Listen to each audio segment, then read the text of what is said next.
Hello and welcome to the Outlast Speedrunning 2022 Definitive Guide. My name is Mason or Mason Bitbite, and I will be walking you through everything you're going to need to know. For specific parts, skip to the timestamps on screen now or use the timestamps in the pinned comment. If you have any questions, do not hesitate to ask in the Outlast Speedrunning Discord server, which is also linked in the description. Let's go ahead and get started. Part 1. Game Setup. Game Launcher and Settings. To start, ensure that you are running the Outlast Launcher.exe file, not the Steam version. The Steam version has heavy amounts of save lag and will remove your aiming dot among other bugs. To do this, go to your install directory. For me, that is C drive, program files, x86, Steam, Steam apps, Common, Outlast, but this may be different for you depending on the drive you have it installed on. To find out what drive your game is installed to, open Steam, right-click on the game in your library and hit Properties. Navigate to the Local Files tab and hit Browse Local Files. OutlastLauncher.exe should be in this directory. You can save it as a desktop icon by right-clicking, hovering over Send To, and click Desktop Create Shortcut. Once Outlast is open, set your settings to all very low and disable VSync if it's enabled. You can choose to disable motion blur if you'd like, but I just keep it disabled. Gamma is something you should leave at 3, which is the maximum slider value, just to make it easier to see. You may rebind the controls however you want, with the exception of binding jump to any other key than space. Stat FPS. To show your FPS in-game without additional software, you can use a binding to enable Stat FPS, which will show your in-game FPS and frame render times. This is required if you are planning to attempt flat ground B-hops, but is also just recommended regardless, as it helps prove the legitimacy of your run. To enable Stat FPS as a keybind, navigate to your Outlast installation directory, then go to Outlast, OLGame, Config, then open default input.ini in a text editor such as Notepad. Scroll down to the keyboard and mouse section of the file and paste in the line in the description. This will bind your F1 key to show FPS in game once you are loaded into the game. It will need to be pressed every time you relaunch the game, but will persist until the game is closed. You can change this key to something else if you do not like using F1. Knobboard. To show your keystrokes and mouse inputs, most notably scroll wheel, you can use an open source program called Knobboard with a window capture in OBS or your preferred recording software. Your knobboard layout must include a scroll wheel and mouse inputs. You can either download the software in the link in the description or use the basic layout in the Outlast SR prefab that is linked in the description and on the speedrun.com resources page. Once this program is running, add it in as a window capture in OBS and scale it to wherever you want on the screen. LiveSplit and Timing. Timing is done using the community-made autosplitter built into an app called LiveSplit. If you have never used LiveSplit, you can download it with the link in the description and use this tutorial to help customize your LiveSplit to make it look however you want. The autosplitter is configurable so you can choose where it splits. Timing begins at the first frame of movement after you gain control of Miles when he leaves his Jeep, and ends at the frame of his hand completely on the ground, touching the black and yellow stripes at the start of the final cutscene before he gets shot by the soldiers. To skip watching the car driving up cutscene, keep the save that the game gives you after he leaves his Jeep called Admin Gates, and load the save every single time you want to start a new run. This should also fix any issues you may have with the autosplitter's automatic starting feature. Part 2. Rules. Keybinds and Input. You are not allowed to bind jump to anything but space for any reason. You are also not allowed to use any input macros for any reason. If you plan to attempt flat ground B-hops like this, then you must have an on-screen FPS counter and a keystroke application shown on-screen at all times. Show tutorials in the menu must be enabled and controls must be shown at the screen at the conclusion of the run. A hand cam will work as a substitute for showing keystrokes if you prefer to use those instead, and console players are exempt from these rules. Game files. You are not allowed to modify any .ini file for any reason such as field of view, movement speed, and any other value except to add a debug tool binding like StatFPS. You are also required to keep the rest of the game files intact. For instance, the mod menu is just not allowed. The only categories that are exempt from this rules are the all doors unlocked, super jump, and maca %, which have their respective criteria in their category rules. You are allowed to change the default UI so that checkpoint names are more in-depth. Navigate to your install directory, then OLGame config default UI.ini. Change the last line of that file to read b show checkpoint names equals true, and then restart your game if it's open. Editing anything related to Miles' movement speed or the speed of his animations in the .ini files, attempting to bind jump to scroll wheel or any other key, or breaking any other rule listed willingly and trying to pass it off as a legitimate run is cheating and will result in site moderation action with the potential to be banned from speedrun.com as a whole. Submission video. In your submission video, there may not be any major frame loss or skipping in the video.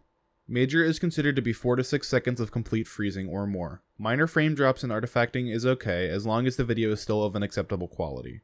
Runs must be 29 FPS or higher and in 480p minimum, and game audio is required and must be intelligible, which means we must be able to hear it at a reasonable level. The saving icon in the bottom left must be visible at all times. The insane categories are an exception to this, obviously, since the game does not save.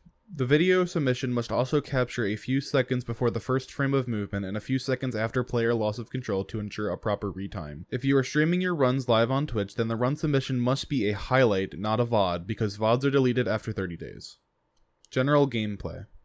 The level must be fully loaded at the start of the run, and you are not allowed to start your run with enter hops. You are also not allowed to move your aiming dot before you move forward in the run. An example of this would be bumping the mouse or facing the gate before you hit the W key. No lag-abusing strats are allowed, meaning you cannot intentionally slow your game's frame rate as to hit easier b-hops or speed up animations. Glitches. Door clips. A door clip is when your character passes through the door by opening and closing it, causing the door to become non-solid. Animation cancel. Animation canceling is when you crouch during an animation, such as hitting a button to skip the full animation from playing. Butt bouncing. Butt bouncing is where, upon exiting a vent, you would hit space to bounce on the ground in a crouched position. Ledge running. Ledge running is where you either look back while running across a shimmy or jump on or around it to skip it.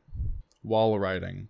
Wall riding is where you shrink your player hitbox to coast along a wall while inside of it, allowing you to pass through solid objects and sometimes the wall itself. Door hops. A door hop is when you hold a door and either jump backwards or forwards or side to side. The aim of this glitch is to get yourself on top of the door's collision, as most walls are only half high in terms of the size of their hitbox. Part 3. Game categories. Main game categories. Any percent. If you're familiar with speedrunning, you've probably heard the term any percent being used. If you aren't familiar with what this means, any percent means getting any percentage of completion, or in simpler terms, getting from the game's start to the game's end as quickly as possible, regardless of how much content is skipped in the middle. It is the most common category you will see in speedrunning and the most popular category in Outlast.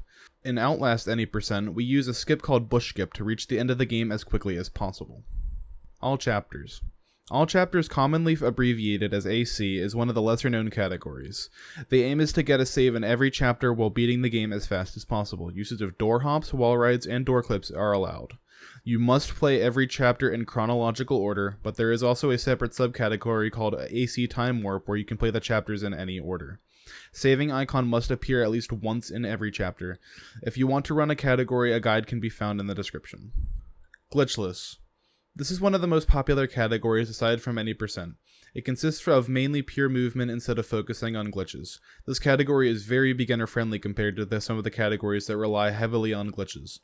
For glitchless, or gless as it is more commonly called, you must not perform any glitches such as wall rides, ledge running, door hops, or door clips. You may not save and quit to game enter hops or put you further into the level. You may not jump over the falling floor in female ward or jump over the ledge before the falling floor.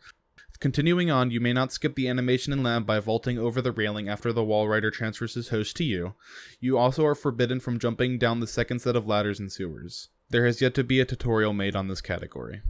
No out of bounds. Usage of any glitch is allowed as long as your hitbox does not leave the map boundaries and you still get one checkpoint in every chapter. You can tell if you go out of bounds if things start to deload or the screen goes black. The tutorial for this category can be found in the description. 100%. 100% or hundo is where you get every collectible, notes, and documents by any means necessary.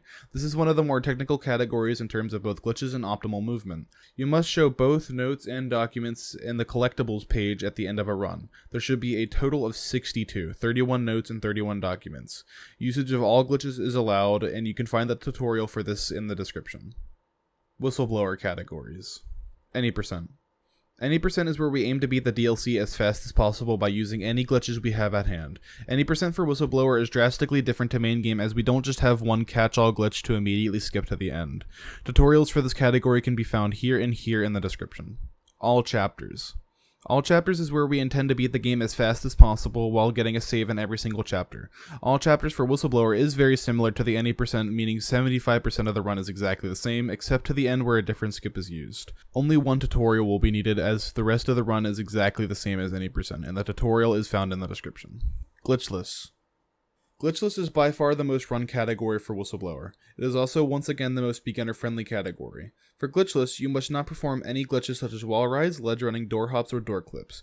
You may not save and quit to gain enter hops or put you further into the level, intentionally grab the load in the crematorium and die to warp saves. You are forbidden from skipping the standing up jump scare in the hospital where the variant says where the F are you trying to go.